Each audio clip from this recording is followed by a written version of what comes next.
कार्यक्रमका सञ्चालकज्यू, पूर्वी रुकुमको पुथा हिमालदेखि नवलपरासीसम्मको भूभाग जसले सिङ्गो नेपालको झझल्को दिन सक्छ। हिमाल पहाड र तराईको सामाजिक तथा सांस्कृतिक विशेषताले भरिएको मिनी नेपालको रूपमा हेर्न सकिने भगवान गौतम बुद्ध जन्मिएको पवित्र भूमि लुम्बिनी प्रदेशको ऐतिहासिक कार्यक्रम साक्षर लुम्बिनी प्रदेश घोषणा समारोहका सभाध्यक्ष, लुम्बिनी प्रदेशका सामाजिक विकास मन्त्री माननीय जन्मजय तिमल सेनाज्यू, कार्यक्रमका प्रमुख अतिथि लुम्बिनी प्रदेशका मुख्यमन्त्री माननीय चेतनारायण आचार्यज्यू, विशिष्ट अतिथिज्यूहरू, मञ्चासीन अतिथिज्यूहरू, उपस्थित सम्पूर्ण पत्रकारज्यूहरू, शिक्षा प्रेमी अग्रजहरू, शिक्षक तथा अभिभावकज्यूहरू लगायत उपस्थित सम्पूर्ण महानुभावहरूमा म श्री दमकडा नमुना माध्यमिक विद्यालय पाल्पाको कक्षा 9 मा अध्ययनरत छात्रा ओजस्वी आचार्यको तर्फबाट न्यानो अभिवादन व्यक्त गर्न चाहन्छु। प्रसिद्ध राजनीतिज्ञ नेल्सन मण्डेला भन्नुहुन्छ, education is the most powerful weapon that you can use to change the world. नागरिक स्तरको परिवर्तनको, विकासको र समृद्धिको मात्र नभएर सिङ्गो देशको सबैभन्दा महत्त्वपूर्ण पक्ष शिक्षा हो। औपचारिक होस् वा अनौपचारिक, नियमित होस् वा अनियमित, शिक्षाले हाम्रो समाजलाई विकासको गतितर्फ लैजान उत्प्रेरित गरिरहेको हुन्छ। हामी सबैको सबैभन्दा ठूलो अपेक्षा समृद्धिको महत्त्वपूर्ण आयाम नै शिक्षा हो, जसले राज्यका विभिन्न निकायहरूलाई अगाडि बढाउन मद्दत गर्छ भन्ने मेरो बुझाइ छ। औपचारिक शिक्षाको ढाँचा, विधि, विकास र चरित्रको विषयमा पछिल्लो समयमा चर्चा गर्दै गरौँला। आज यो महत्त्वपूर्ण कार्यक्रमको आयोजना गरी साक्षर लुम्बिनी प्रदेश घोषणा समारोहको साक्षी बन्ने अवसर प्रदान गर्नुभएकोमा म हार्दिक धन्यवाद व्यक्त गर्न चाहन्छु। यो उत्साहका साथ शिक्षाको विधि र विकासमा लुम्बिनी प्रदेश सरकार र सामाजिक विकास मन्त्रालयले देखाएको चासोप्रति म लुम्बिनी प्रदेशका सम्पूर्ण विद्यार्थीहरूको तर्फबाट हार्दिक हार्दिक धन्यवाद ज्ञापन गर्न चाहन्छु। आदरणीय महानुभावहरू, साक्षरता ज्ञानको ढोका हो र ज्ञान समृद्धिको आधार हो। आज हामी सबैले खोजेको यो लक्ष्य पूरा भएको छ। आज लुम्बिनी प्रदेशका 12वटै जिल्ला पूर्ण साक्षर जिल्ला घोषणा भइसकेका छन्। नेपालको संविधान 2072 ले शिक्षालाई नागरिकको मौलिक हकको रूपमा सुनिश्चित गरेको छ। संविधानको धारा 31 अनुसार आधारभूत तहसम्म अनिवार्य र माध्यमिक तहसम्म निशुल्क शिक्षा प्राप्त गर्ने हकको व्यवस्था भएको छ, जसका निम्ति लुम्बिनी प्रदेश सरकार र सामाजिक विकास मन्त्रालयले खेलेको भूमिका म मुक्त कण्ठले प्रशंसा गर्दछु। आजको आधुनिक युगमा पढ्न र लेख्न जान्ने मात्र होइन, सामाजिक सञ्जाल र इन्टरनेटको सुरक्षित प्रयोग गर्न सक्ने, आम्दानी, खर्च, बचत र ऋणको हिसाब किताब बुझ्ने, स्वास्थ्य, सरसफाई र पोषण सम्बन्धी जानकारी भएको, सही र गलत सूचना छुट्याउन सक्ने, संविधान, अधिकार, हित र रक्षालाई आत्मसात गर्नेलाई साक्षर ठान्नु पर्दछ। नेपाल सरकारले अंगीकार गरेको वर्तमान मापदण्ड अनुसार 15 देखि 60 वर्षसम्म 95% व्यक्ति साक्षर भएमा त्यस क्षेत्रलाई साक्षर क्षेत्र घोषणा गर्न सकिन्छ। आज लुम्बिनी प्रदेशले यो मापदण्डलाई पूरा गर्दै आफ्नो लक्ष्यमा पुगेको छ।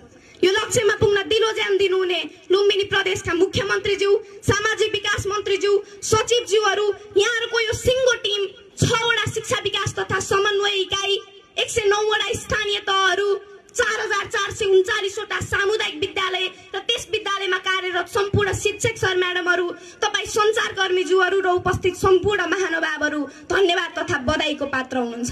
तर अब यतिमा मात्र सन्तुष्ट भएर पुग्दैन। आज राज्यको नीति भन्दा बाहिर रहेका ती तमाम नागरिकलाई समेत यस क्षेत्रमा ल्याउन थप बल पुर्याउन जरुरी छ। आजको साक्षर घोषणा हाम्रो उपलब्धि मात्र होइन, यो त हाम्रो उत्तरदायित्व समेत हो।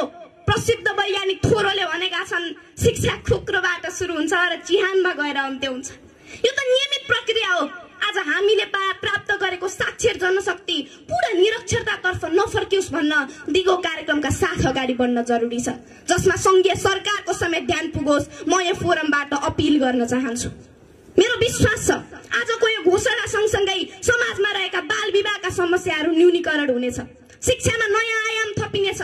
हाम्रो परिवारलाई साक्षर बनाउन हामी बालबालिकाहरूले दूतको रूपमा काम गर्नेछौँ। यो विश्वास राखिरहँदा मलाई लाग्छ अब लुम्बिनी प्रदेशको चुनौती रोजगारीको अवसर सृजना गर्ने, गुणस्तरतालाई, साक्षरतालाई कायम राख्ने, विश्वस्तरीय प्रतिस्पर्धी जनशक्ति उत्पादन गर्नेतर्फ गएको महसुस गरेकी छु, जसको पूर्णताले समाज सशक्त बनोस्, विकास दिगो बनोस्, लोकतन्त्र बलियो बनोस्, सगरमाथाको उचाइ जस्तै उच्च शैक्षिक जनशक्ति नेपालले प्राप्त गरोस्। यो नै हामी सबै नेपालीहरूको आशा, अपेक्षा र शुभेच्छा हो।